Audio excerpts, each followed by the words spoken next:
ഒരു വഴിപോക്കൻ ഒരു ദിവസം വനത്തിലൂടെ നടക്കുകയായിരുന്നു. നേരം ഇരുട്ടി. നടന്നും വിശന്നും ക്ഷീണിച്ച അയാൾ ഒരു വടവൃക്ഷത്തിൻ്റെ ചുവട്ടിൽ ഇരുന്നു. ഇനി ഒരടി പോലും നടക്കാൻ വയ്യ. സത്യത്തിൽ ആ വൃക്ഷം ഈശ്വരൻ തന്നെയായിരുന്നു. ഈശ്വരൻ കൽപ്പവൃക്ഷമായി നിൽക്കുന്നു. വഴിപോക്കന് അത് മനസ്സിലായില്ല. നന്നേ ക്ഷീണിച്ച് തളർന്ന അയാൾ ഒന്ന് വിശ്രമിക്കാനായി ഒരു കിടക്ക കെട്ടിയാൽ നന്നായിരുന്നു എന്ന് ആഗ്രഹിച്ചു. അയാളുടെ മനസ്സിൽ ആ ആഗ്രഹം ഉദിച്ച ആ നിമിഷത്തിൽ തന്നെ വൃക്ഷത്തിൻ്റെ താഴെ നല്ലൊരു കിടക്ക പ്രത്യക്ഷപ്പെട്ടു.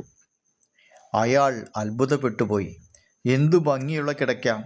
താൻ ആഗ്രഹിച്ച നിമിഷത്തിൽ കിടക്ക കിട്ടിയതിനാൽ തൻ്റെ മനസ്സിൻ്റെ കഴിവ് തന്നെയായിരിക്കുമെന്നാണ് വഴിപോക്കന് തോന്നിയത്. അയാൾ മറ്റൊന്നുകൂടെ ആഗ്രഹിച്ചു. ഇപ്പോൾ ഒരു സ്ത്രീ വന്ന് എൻ്റെ പാദം തിരുമ്മിയാൽ എത്ര നന്നായിരുന്നു! വഴിപോക്കൻ്റെ മനസ്സിൽ ആഗ്രഹം ഉദിച്ച മാത്രയിൽ അതാ സുന്ദരിയായ ഒരു യുവതി പ്രത്യക്ഷപ്പെട്ടു. വിചിത്ര രത്നാഭരണങ്ങളും ഉടയാടകളും അണിഞ്ഞ അവൾ അടുത്തേക്ക് വന്ന് കിടക്കയിൽ കിടക്കുന്ന വഴിപോക്കൻ്റെ പാദം തിരുമ്മിക്കൊടുക്കാൻ തുടങ്ങി. വഴിപോക്കൻ ആഹ്ലാദത്താൽ തുള്ളിച്ചാടാൻ തുടങ്ങി. അമ്പട ഞാനേ, എനിക്ക് ഇത്രയും അത്ഭുത ശക്തിയോ! വഴിപോക്കൻ അത്യാഹ്ലാദത്തോടെ ആഗ്രഹിച്ചു. ലോകത്തിലെ ഏറ്റവും വിശിഷ്ടമായ ഭക്ഷണപദാർത്ഥങ്ങൾ വരട്ടെ. ആഗ്രഹിച്ചു തീർന്നില്ല. അതാ തൊട്ടുമുമ്പിൽ ഏറ്റവും രുചികരമായ ഭക്ഷണ സാധനങ്ങൾ, ആവി പറക്കുന്നവ. വഴിപോക്കൻ്റെ നാവിൽ വെള്ളമൂറി.